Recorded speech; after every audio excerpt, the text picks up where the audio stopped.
Hi, this is the Off the Rocker podcast with Hannah and Julie. This is going to be real and raw. This is our first podcast ever, but I feel like I have an amazing story to tell, and I want to help the youth and these young kids out here that are lost because I've been there multiple times and I just finally made it out. This stuffed animal will be with me. My 53-year-old aunt just died of brain cancer. That was my best friend and a huge support system for me. But I'm going to start off with my childhood. I'm 38 years old. I was born in Jacksonville, Florida.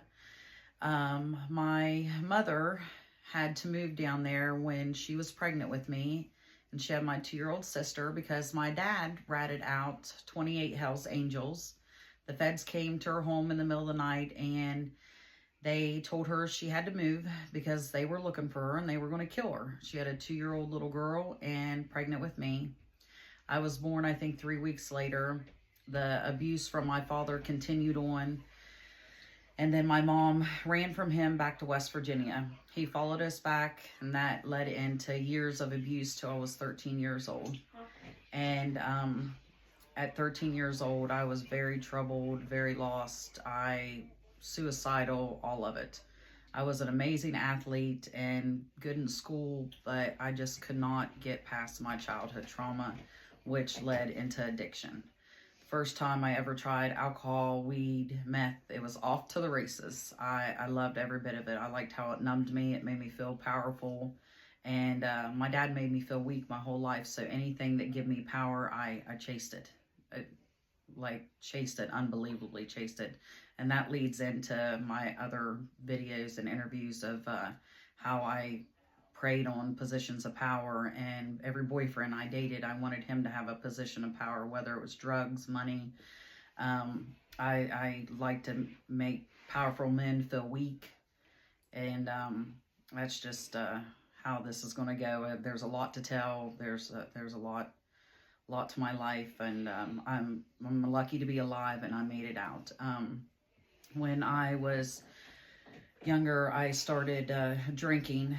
Like I said before, it was weed, meth, and alcohol.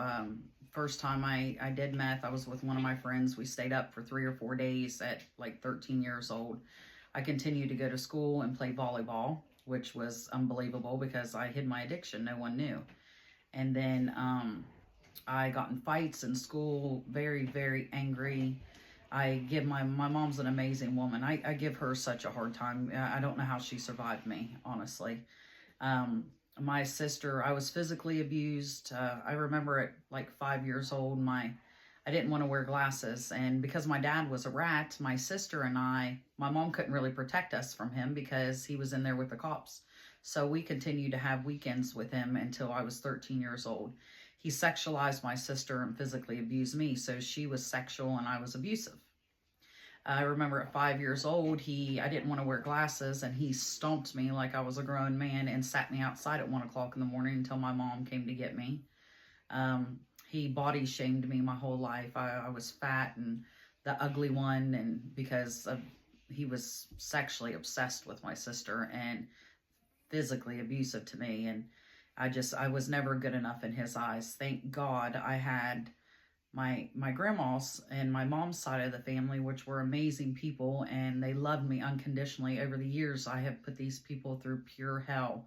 And I remember being in jail recently with all these girls that had nobody. And they didn't even have someone to call. And here I have this amazing family on my mom's side that they picked up every broken piece that I ever left anywhere. And I wouldn't be here today if it wasn't for them. And if there's any young girls out there that feel lost or broken, or you don't have anybody, get a hold of me. I will help you. I will talk you through any problem that you believe that you can't make it through.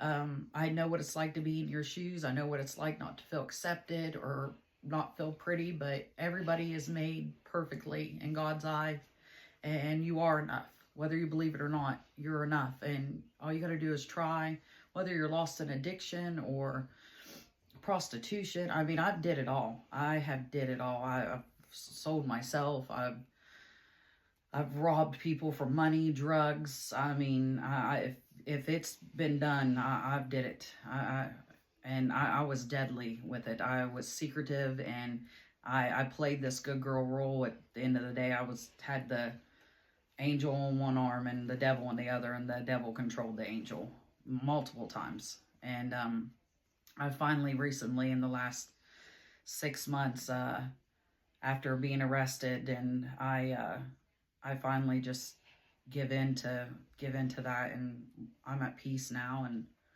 I'm a good mom. I have a 7-year-old little boy. That's my world, and his dad is in prison for many years, and I have just this amazing family. But that's just the beginning of my small podcast, and hopefully you guys will enjoy this journey because it's a lot.